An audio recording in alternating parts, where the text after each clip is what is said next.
राधे राधे दोस्तों, कैसे हैं आप सब। दोस्तों, आज की इस वीडियो में हम आपको संतान सप्तमी की कथा, महत्व और पूजा विधि बताएंगे। दोस्तों, भादौ मास के शुक्ल पक्ष की सप्तमी के दिन संतान सप्तमी का व्रत रखा जाता है। कई जगहों पर संतान सप्तमी के व्रत को ललिता सप्तमी और मुक्ता भरण सप्तमी के नाम से भी जाना जाता है।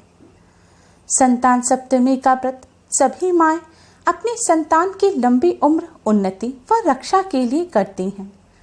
इस दिन माता पार्वती और भगवान भोलेनाथ का पूजन किया जाता है। हिंदू धर्म में इस दिन व्रत रखने का खास महत्व माना जाता है। मान्यताओं के अनुसार कहा जाता है कि इस दिन व्रत रखने व विधि पूर्वक भगवान शिव, मां पार्वती का पूजन करने से निसंतान दंपतियों को संतान सुख का वरदान मिलता है। साथ ही उन्हें महादेव और मां पार्वती के आशीर्वाद से भगवान कार्तिकेय और भगवान श्री गणेश जैसी तेजस्वी संतान प्राप्त होती है।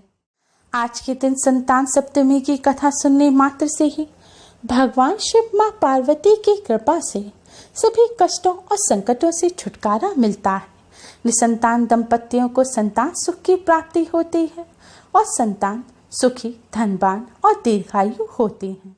संतान सप्तमी व्रत की कथा इस प्रकार है।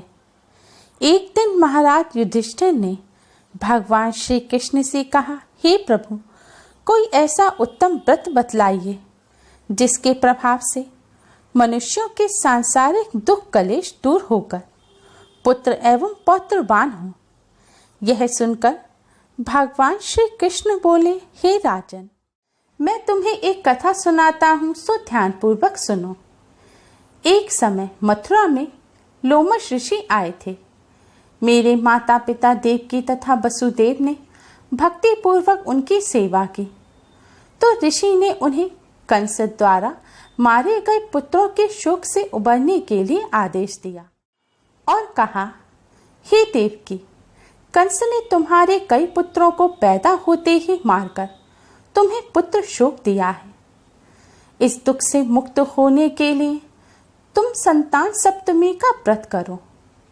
राजा नहुष की रानी चंद्रमुखी ने भी यह व्रत किया था, तब उसके भी पुत्र नहीं मरे। यह व्रत तुम्हें भी पुत्र शोक से मुक्त करेगा।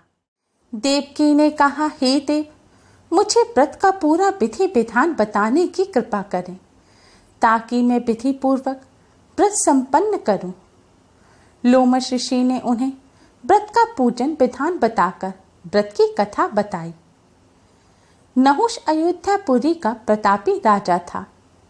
उसकी पत्नी का नाम चंद्रमुखी था। उसके राज्य में ही विष्णुदत्त नामक एक ब्राह्मण रहता था। उसकी पत्नी का नाम रूपवती था। रानी चंद्रमुखी तथा रूपवती में परस्पर घनिष्ठ प्रेम था।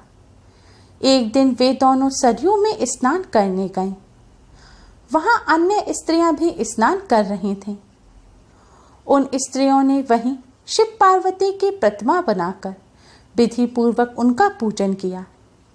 तब रानी चंद्रमुखी तथा रूपवती ने उन स्त्रियों से पूजन का नाम तथा विधि पूछी। उन स्त्रियों में से एक ने बताया कि हमने मां पार्वती सहित भगवान शिव का पूजन किया है। भगवान शिव का डोरा बांधकर हमने संकल्प किया है कि जब तक जीवित रहेंगी तब तक यह व्रत करेंगी। यह मुक्ता भरण व्रत सुख तथा संतान देने वाला है। उस व्रत की बात सुनकर उन दोनों सखियों ने भी जीवन पर्यंत इस व्रत को करने का संकल्प करके भगवान शिव जी के नाम का डोरा बांध लिया, किंतु घर पहुंचने पर वे संकल्प को भूल गईं।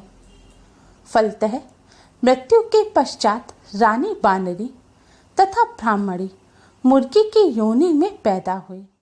कालांतर में दोनों पशु योनि छोड़कर पुनः मनुष्य योनि में आ गईं। चंद्रमुखी मथुरा के राजा पृथ्वीनाथ की रानी बनी तथा रूपवती ने फिर एक ब्राह्मण के घर जन्म लिया। इस जन्म में रानी का नाम ईश्वरी तथा ब्राह्मणी का नाम भूषणा था। भूषणा का विवाह राजपुरोहित अग्निमुखी के साथ हुआ। इस जन्म में भी उन दोनों में बड़ा प्रेम हो गया। व्रत भूलने के कारण ही रानी इस जन्म में भी संतान सुख से वंचित रही। प्रौढ़ावस्था में उसने एक गूंगा तथा बहरा पुत्र जन्मा, मगर वह भी 9 वर्ष का होकर मर गया। भूषणा ने व्रत को याद रखा था, इसलिए उसके गर्भ से सुंदर तथा स्वस्थ 8 पुत्रों ने जन्म लिया। रानी ईश्वरी के पुत्र शोक की संवेदना के लिए एक दिन भूषणा उनसे मिलने गई। उसे देखते ही रानी के मन में डाह पैदा हो गई। उसने भूषणा को विदा करके उसके पुत्रों को भोजन के लिए बुलाया और भोजन में विष मिला दिया, परंतु भूषणा के व्रत के प्रभाव से उनका बाल भी बांका ना हुआ। इससे रानी को और भी अधिक क्रोध आया। उसने अपने नौकरों को आज्ञा दी कि भूषणा के पुत्रों को पूजा के बहाने यमुना के किनारे ले जाकर गहरे जल में ढकेल दिया जाए, किंतु भगवान शिव और माता पार्वती की कृपा से इस बार भी भूषणा के बालक व्रत के प्रभाव से बच गए। परिणामतः रानी ने जल्लादों को बुलाकर आज्ञा दी कि ब्राह्मण बालकों को वध स्थल पर ले जाकर मार डालो, किंतु जल्लादों द्वारा बेहद प्रयास करने पर भी बालक न मर सके। यह समाचार सुनकर रानी को आश्चर्य हुआ।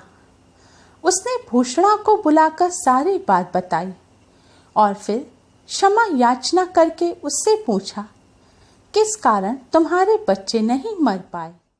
भूषणा बोली, क्या आपको पूर्व जन्म की बात स्मरण नहीं है?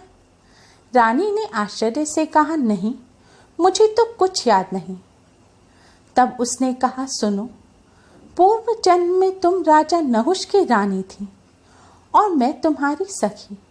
हम दोनों ने एक बार भगवान शिव का डोरा बांधकर संकल्प लिया था कि जीवन पर्यंत संतान सप्तमी का व्रत किया करेंगी, किंतु दुर्भाग्यवश हम भूल गए और व्रत की अवहेलना होने के कारण विभिन्न योनियों में जन्म लेती हुई अब फिर मनुष्य जन्म को प्राप्त हुई हैं।